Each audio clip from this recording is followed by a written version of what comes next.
કરી વંદો મંગલમૂર્તિ ઉરધરી સર્વોપરી શ્રી હરિ સ્વામિનારાયણ ભગવાનની જય. પ્રત્યક્ષ ધામધામી મુક્તોની જય. સર્વગુણાતીત સમાજની જય. પ્રગટ બ્રહ્મ સ્વરૂપ કાકાજી મહારાજ, પપ્પાજી મહારાજ, દિવ્ય બંધુ શતાબ્દી મહોત્સવની જય જય જય.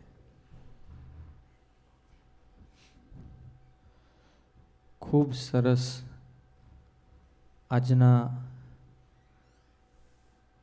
પરમ પૂજ્ય પ્રગટ બ્રહ્મ સ્વરૂપ પપ્પાજી મહારાજના પ્રાગટ્ય દિને આપણી આજની સભામાં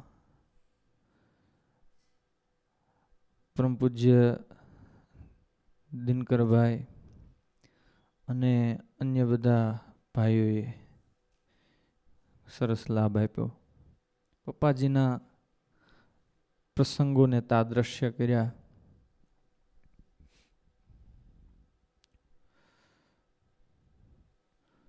કોઈએ એવું કીધું પપ્પાજી મહારાજ યુગ પુરુષ હતા. કોઈ એવું કીધું પપ્પાજી મહારાજ પ્રેરણા મૂર્તિ છે. કોઈ એવું કીધું પપ્પાજી મહારાજ દિવ્ય સ્વરૂપ છે.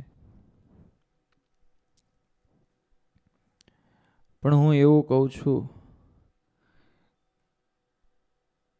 કે પ્રગટને આ બધા સંબોધન સામાન્ય છે. પપ્પાજી મહારાજ એ જ પ્રગટ બ્રહ્મ સ્વરૂપ. એ યુગ પુરુષ પણ છે, એ પ્રેરણા મૂર્તિ પણ છે, એ દિવ્ય સ્વરૂપ પણ છે.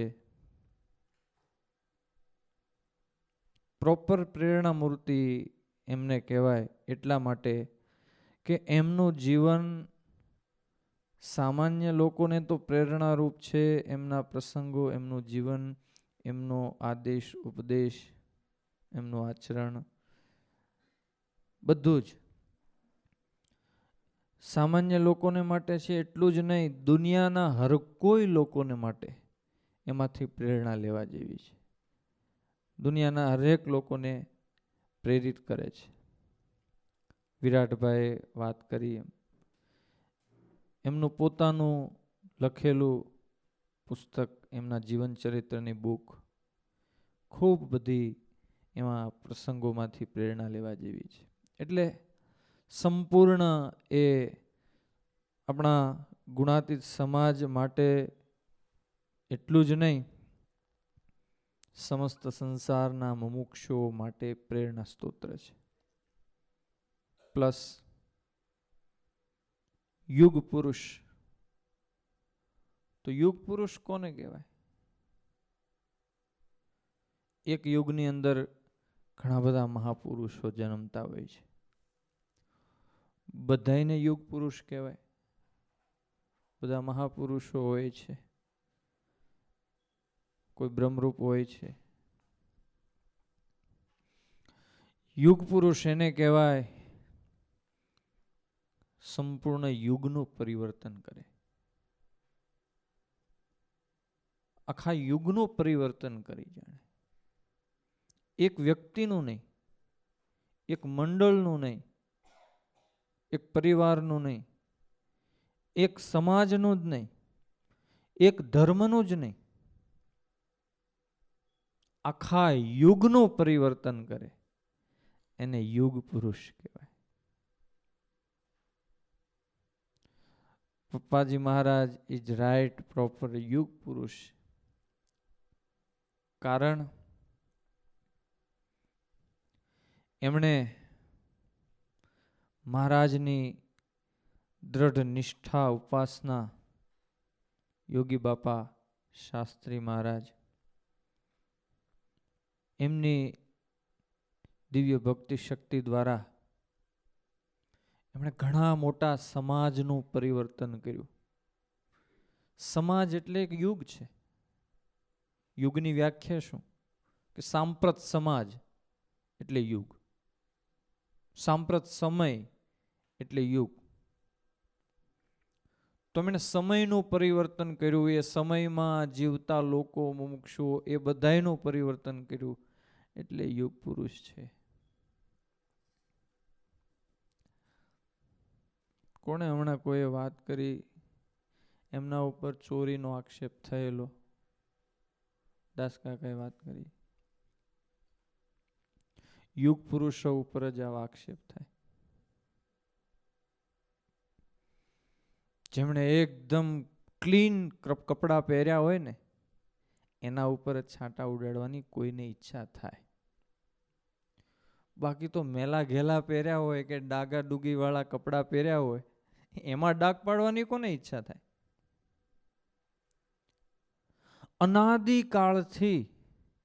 અનાદિકાળથી સૃષ્ટિનું સર્જન થયું ત્યારથી આ સિસ્ટમ ચાલી આવી છે.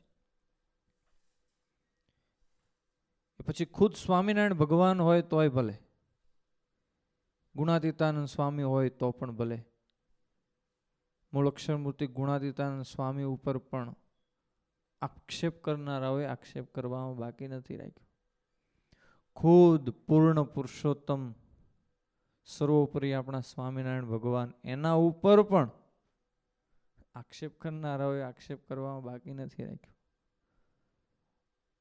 ભગવાન લીલા પુરુષોત્તમ ભગવાન શ્રી કૃષ્ણ, તમે ચોરીના આક્ષેપની વાત કરો છો, ખુદ ભગવાન લીલા પુરુષોત્તમ શ્રી કૃષ્ણ ઉપર પણ આ સમાજે ચોરીનો આક્ષેપ કરેલો. નાના હતા ગોપીઓના ઘરમાં માખણની ચોરી કરતા, એ વાત જુદી હતી, એ તો છોકર મતની વાત હતી. ભગવાન દ્વારિકાના રાજા હતા, સત્રાજીત નામે યાદવ હતો. એણે સૂર્યની બહુ દ્રઢ ઉપાસના કરેલી. સૂર્યએ એમને સ્યમંતક નામનો મણિ આપ્યો, અને સ્યમંતક મણિ એવો હતો કે એ સ્યમંતક મણિ જે પોતાના ગળામાં ધારણ કરે, એની પ્રતિભા સૂર્ય જેવી હોય, એ પોતે બીજો સૂર્ય હોય એવો દેખાય. એ સ્યમંતક મણિ જે વિસ્તારમાં હોય ત્યાં ક્યારેય દુષ્કાળ ના પડે, ત્યાં કોઈ પ્રકારનો રોગ ના આવે, અને એને સૂર્યના કિરણોમાં રાખવામાં આવે એટલે એ 24 કલાકમાં 8 ભાર સોનું આપે. 8 ભાર એટલે 16 કિલો. 16 કિલો ગોલ્ડ આપે એક દિવસમાં. આ સ્યમંતક મણિનો પ્રભાવ હતો. આવો મણિ સત્રાજીત યાદવને મળ્યો. બધા રાજાઓ, બધા ઘણા બધા યાદવો, એ બધાની નજર એના ઉપર હતી. ભગવાન શ્રી કૃષ્ણને ખબર પડી, સત્રાજીત યાદવને સમજાયો, એમને બોલાવ્યો, કીધું કે મણિ મને આપી દે, એટલે મણિ સચવાય અને તારા જીવ ઉપર જોખમ નહીં. તારી ચિંતા કરીને હું કહું છું, તારી પાસે રહેશે તો કોઈ તારા ઉપર ચડાઈ કરશે, તને મારશે, મણિ પડાવી લેશે ને તારો પણ જીવ જશે. સમય પછી સમય જાય છે. સત્રાજીતનો ભાઈ પ્રસેન ઘોડા ઉપર સવાર થઈ જંગલમાં શિકાર કરવા જાય છે, ગળામાં મણિ બાંધીને.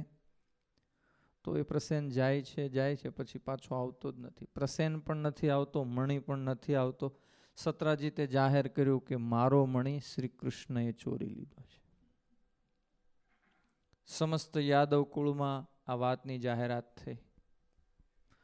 જે ભગવાને યાદવ વંશ, યાદવો, પોતાના ભક્તો, પોતાના આશ્રિતો, એના હિત માટે, એના સુખ માટે પોતે ઘણું બધું સહન કર્યું, કેટલું બધું સર્જન કર્યું, કેટલા યુદ્ધ ખેલ્યા, લોહીની નદીઓ વહેવરાવી, એ કૃષ્ણ ઉપર પણ આ સમાજે ચોરીનો આક્ષેપ નાખવામાં બાકી નથી રાખ્યું.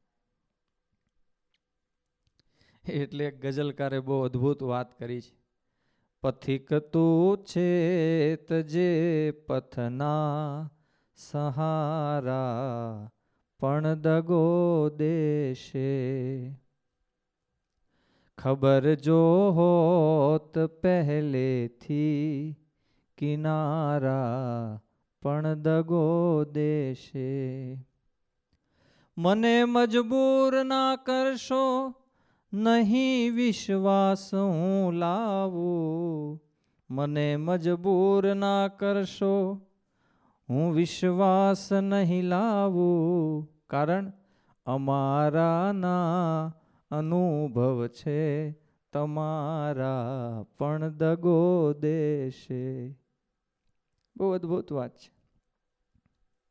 આ સમાજ ક્યારે કોને હાર પહેરાવે, ક્યારે કોને ચપ્પલ મારે, સમાજનું કાંઈ નક્કી નથી હોતું. પણ દિવ્ય વિભૂતિઓને, પ્રગટ બ્રહ્મ સ્વરૂપોને, એને આની કોઈ અસર નથી હોતી. કોઈ ફૂલ ફેંકે તો પણ ભલે, કોઈ ખાંસડું ફેંકે તો પણ ભલે, કારણ કે એ તો પ્રગટ બ્રહ્મરૂપ છે. પ્રગટની સાચી ઓળખાણ, પ્રગટનું પ્રત્યક્ષ નિરૂપણ સ્વયં પ્રગટ હોય એ જ સચોટ કરી શકે.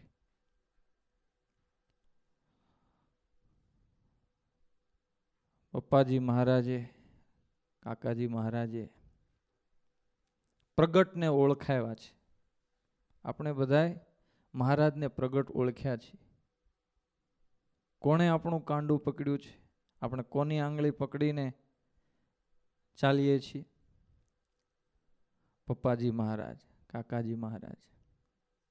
મહારાજ પણ પ્રગટ મળ્યા છે, ગુરુહરિ પણ પ્રગટ મળ્યા છે.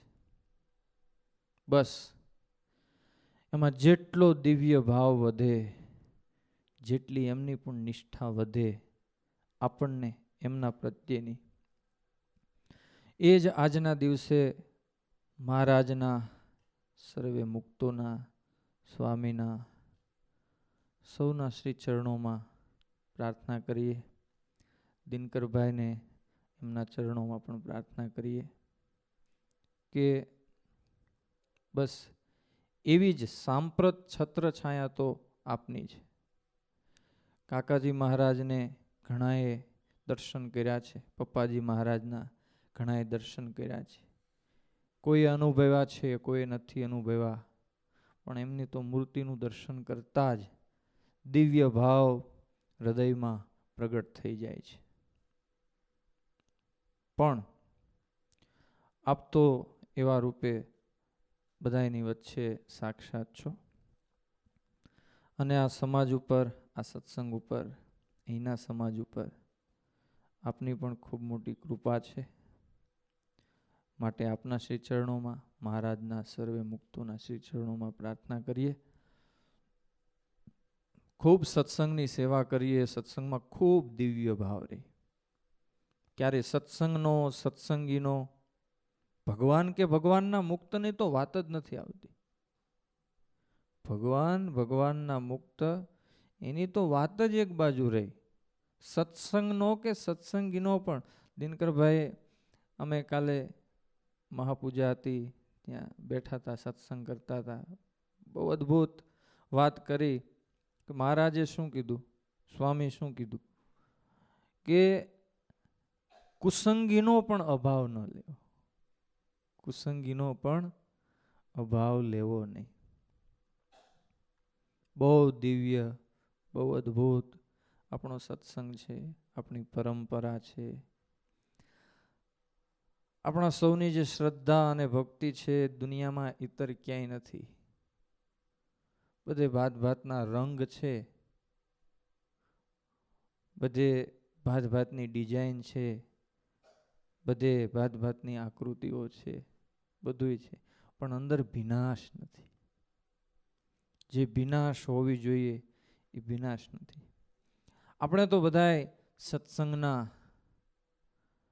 આપણે બધાય મહિમાના દિવ્ય રંગથી પૂર્ણ રંગાયેલા છીએ. વિશેષ ને વિશેષ રંગાઈએ. બસ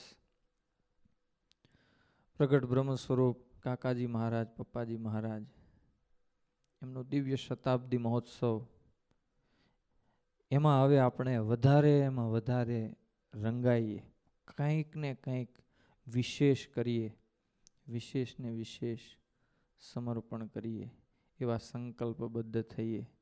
એવી આજ પ્રગટ બ્રહ્મ સ્વરૂપ પપ્પાજી મહારાજના શુભ પ્રાગટ્ય દિને એમના ચરણોમાં, મહારાજના ચરણોમાં, સૌના ચરણોમાં પ્રાર્થના કરીએ. અશ્વિનભાઈ, એમનો પણ આજે બર્થડે છે, એમને પણ ખાસ આજે યાદ કરીએ, વિશ કરીએ. મારી વાણીને વિરામ આપું. અસ્તુ. જય સ્વામિનારાયણ. સહજાનંદ સ્વામી મહારાજ